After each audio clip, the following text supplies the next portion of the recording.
Global Business. I am Imewe Kemokai. Today on the program, we have an exclusive with someone who is going to explain why Nigeria needs to borrow from the Brazilian government $1.2 billion. Yes, why does Nigeria need that money when the debt profile of this country continues to rise? But he says it's a debt that will not cause a burden. It's the first of a two-part interview which starts this week. We have the second part next week. But first, we'll take a break.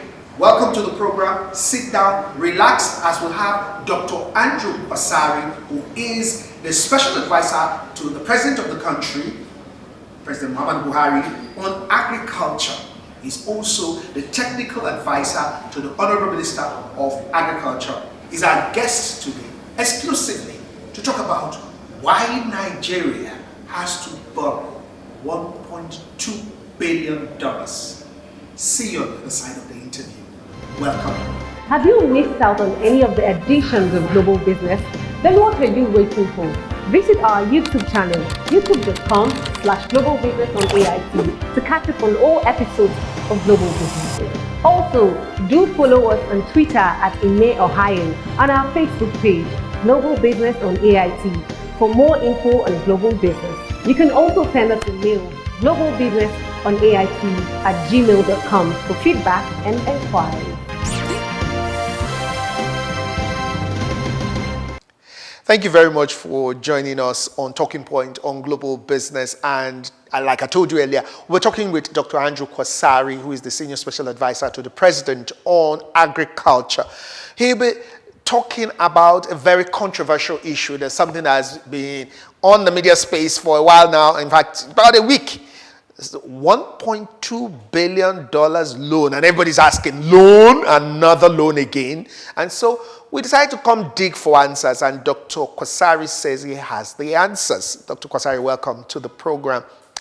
Now let's go straight into the issue. The Minister of Finance, Honorable Minister of Finance, recently told us at the National Assembly that Nigeria was going for another $1.2 billion loan from Brazil. And you say you have a better explanation or an explanation to that loan. Tell us about it. Thank you for having me, Emmanuel, and thank you also for doing your work as a journalist to try to understand the context of this borrowing, which is very crucial to Nigeria. Yes, Nigeria is about to or have begun the process of obtaining such loan, but the loan is very clearly defined and structured as explained in the recent appearance before the National Assembly by Honorable Minister of Finance, Budget and National Planning, that it is a loan enabled by Nigeria for on-lending onto the private sector community. And this is very fundamental. This is the beginning of the loan. So what does it mean to be enabled by Nigeria?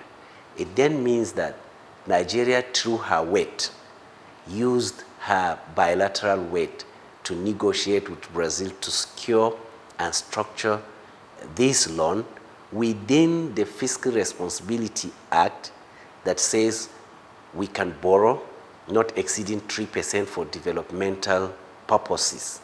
So that leverage would not be available to a private sector who would like to go out there and borrow on his or her independent accord. But what Nigeria did is to structure and secure the loan within this low interest rate, and then proposes to unloan it onto the private sectors that will utilize the loan. So effectively, in summary, you can say it's a loan enabled by Nigerian Federation that is meant for the private sector purely, 100%. So So we will start from there to explain why it is not a debt burden Nigerians should worry about. And we could easily explain this, and this explanation is why you are here. How then is this loan structured such that it doesn't become a debt burden? One is Nigeria having secured this loan with the use of other bilateral multilateral financial organizations like the Islamic Development Bank.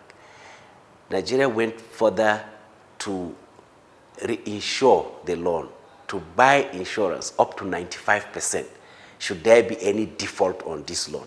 So that component, so that loan, even though backed by our sovereign guarantee, it has been reinsured in the global insurance market by ISEC, that is the Islamic Corporation for Insurance of Export Credit, a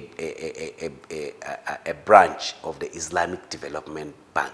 So that secures the loan, and therefore that benefits both the financiers from the Brazilian side. Brazil itself, while using her development bank, it's also sourcing the funding from multinationals like the Deutsche Bank and many others in the line that will fund the 3 tranches, because the loan is in phases, phase 1, 2, and 3. So basically, that is how this loan is structured. So I will say, I can say overall, it is not a loan, it's not a traditional loan that is borrowed and will sit on our repayment, will sit with the income, the revenues of the sovereign government called Nigeria. No, it is structured such that the private sector people will take this loan on the same term as Nigeria secured it. The only thing we did with Central Bank of Nigeria is to convert the loan from euro-denominated to naira-denominated, such that we can protect our entrepreneurs who are the actual primary borrowers or beneficiaries of this loan from the vagaries or eventualities of foreign denominated loan fluctuation as it goes with Forex. So what we did was A, Nigeria worked with Brazil, secured the loan at single digit, 3% and below. B, reinsured the loan on behalf, the entire loan in the insurance market, global insurance market. C, convert the loan 3% to an equivalent of single digit in naira. So our entrepreneurs who will then manage the benefits of this loan will manage it as naira denominated loan, will work with their commercial banks to generate the revenues for repayment in naira. And that revenues in naira is what our commercial banks will pay to the central bank. Then it's central bank that will be responsible with DMO to convert it to pay back the money in euro.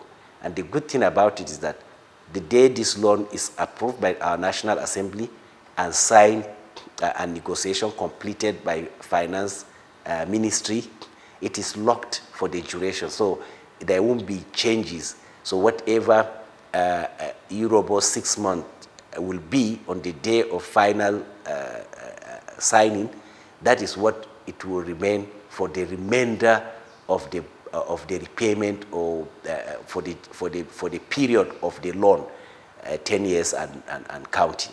So it is a very strategic move by Nigerian government to structure this loan. And the good thing is that it wasn't structured in this era of the pandemic. So right from 2016, when Nigeria started pursuing this loan, designing the project for this loan, Nigeria did it bearing in mind that we should structure a loan that will bring in technology for mechanization and industrialization of agricultural processing and value addition, but do it in a way that the loan is on by private sector. The private sector has maximum protection with international insurance companies such that they can run their business in local currency, and the government of Nigeria can take the proceeds, the revenues from the individual operators of this loan and pay back the loan. Okay, I know you were talking, while you were speaking, you talked about between 10 years and counting. Could you specifically tell us what's the duration of that loan? So this loan has, there are two components, because there's the capex component that is a minimum of 12 to 15 years. Then there is the working capital that has about 5 to 7 years. So we structured it such that it is not beneficiary to have the in-kind loan, because this loan is coming in as machineries and equipment. And then when they land here, our entrepreneurs cannot immediately start to run it because they don't have enough working capital, or when they go to borrow the working capital, it comes at higher interest rate, thereby eroding the benefits of the concessional loan that granted them access to the machineries and equipment that they will use to set up their service centers to provide services to farmers. So we added a component for working capital. So depending on it, you can say an average of 7 to 15 years. That's how the loan is structured.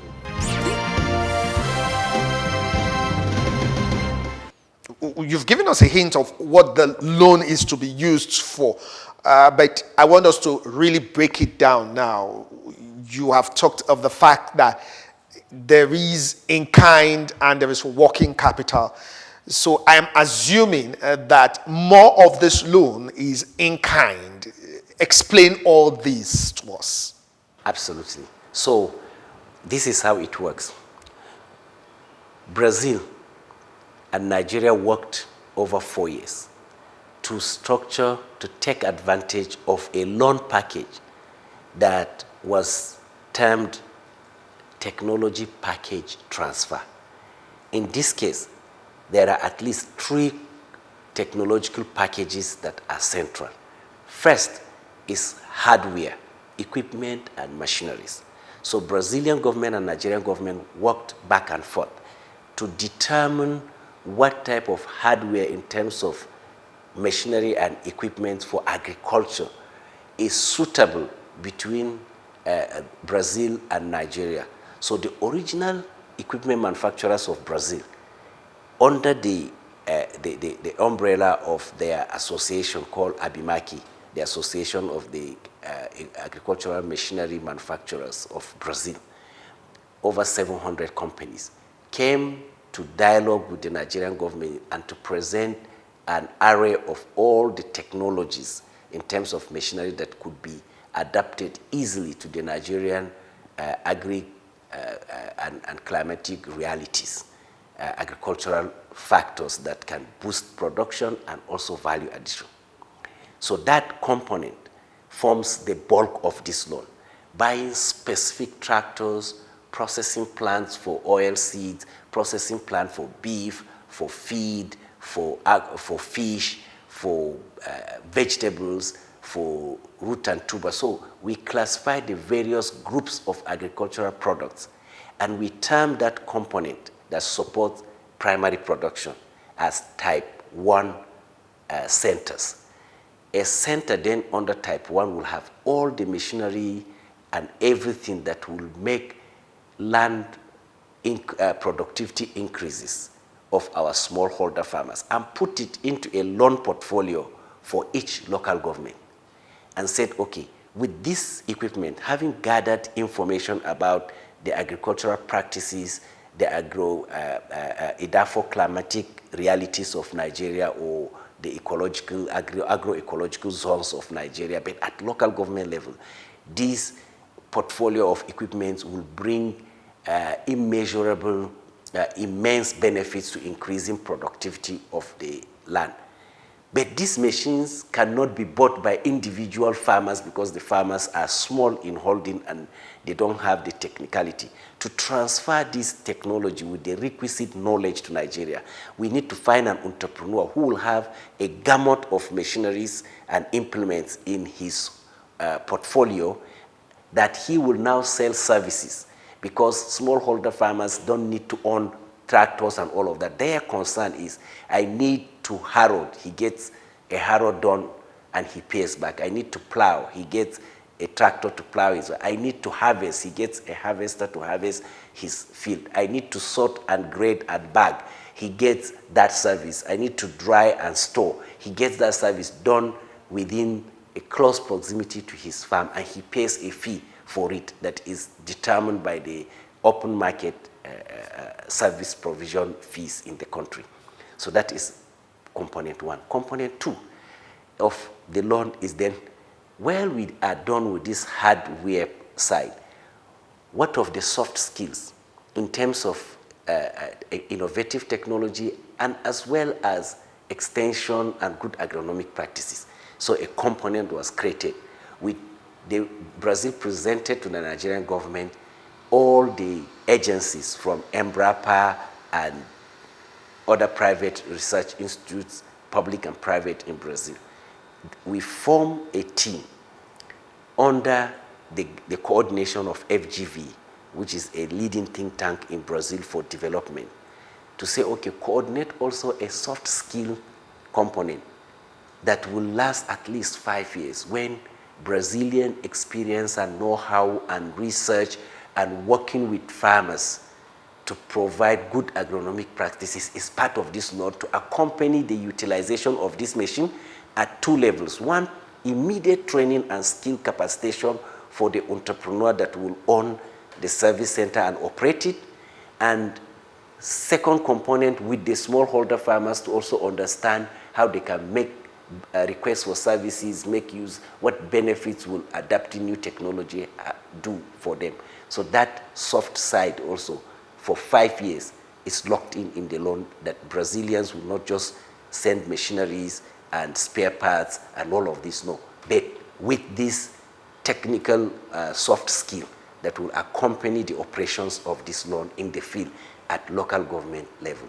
A third component then was, instead of taking assembled tractors, since Nigeria is battling with unemployment and all of that, the government of Nigeria and Brazilian dialogued and said, okay, we have private individuals that today own assembly plants that were hitherto built by government, but have been concessioned or sold outrightly to private entrepreneurs. But they are not today assembling any tractor at scale that is commensurate to the demand or assembling equipment. So that component two was structured in that, okay, can we find at least one in each geopolitical zone, an assembly plant that can then, instead of sending all assembled tractors and other implements to Nigeria, you send them completely knocked down, those pieces, and then these people will now assemble it locally, immediately revitalizing the assembly plant, create jobs so that the assembly plant owner can hire more hands, and then finish the assembly in Nigeria. So Brazilian original equipment manufacturers will work directly with the assembly plant to finish the assembly here in Nigeria, and then given back to the owner, the service center operator, to put the machineries and equipment to use. So this is how the loan is structured.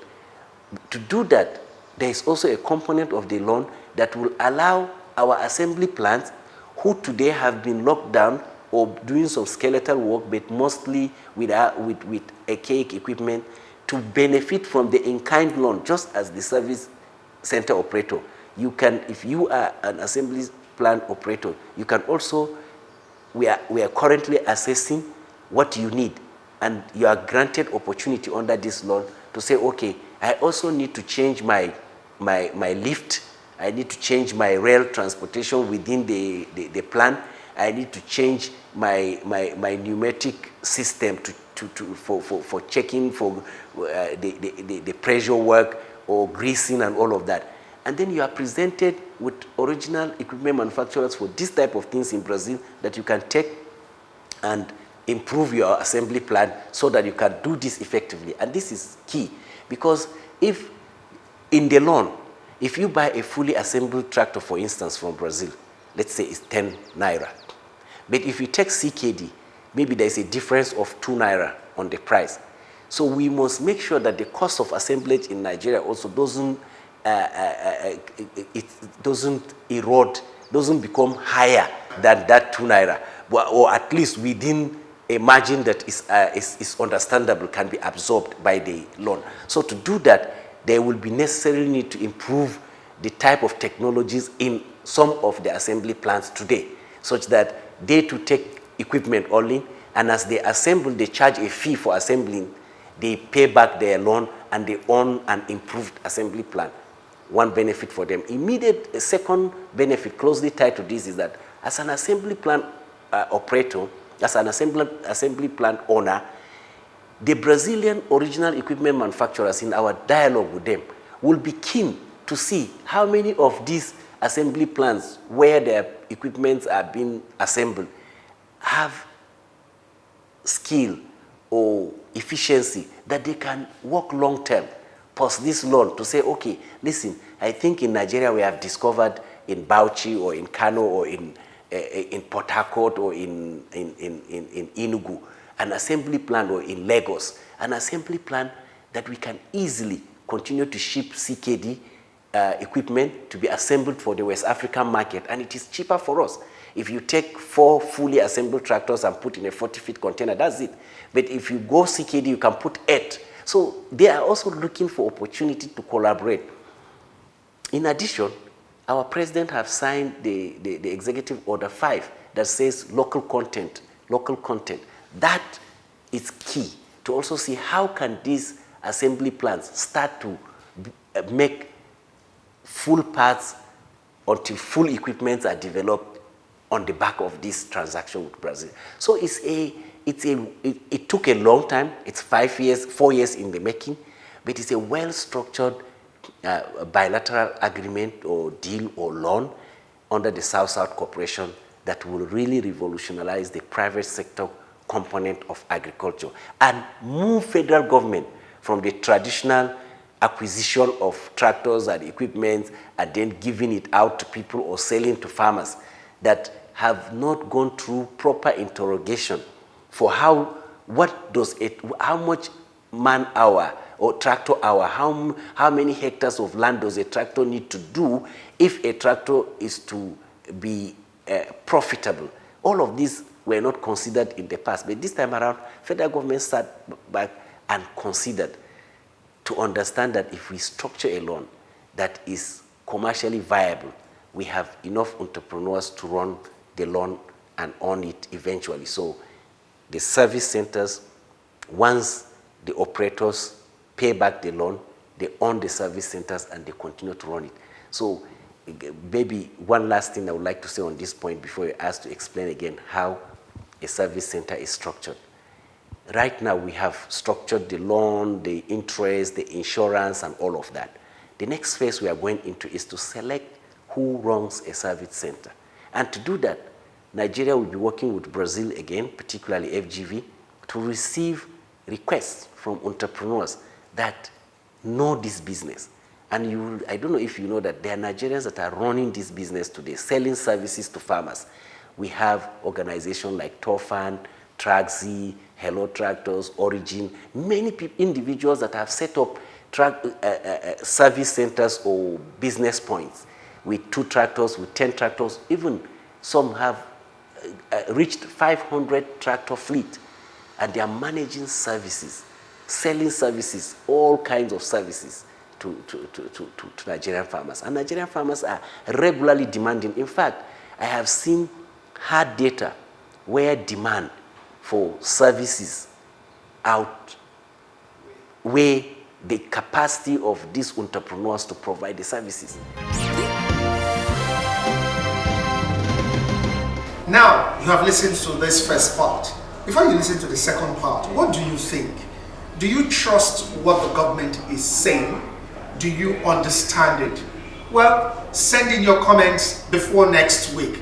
We want to hear them. Join us again next week for the part 2 of that interview, and of course another edition of Global Business. I am Imewa Yohai. It's always nice doing business with you.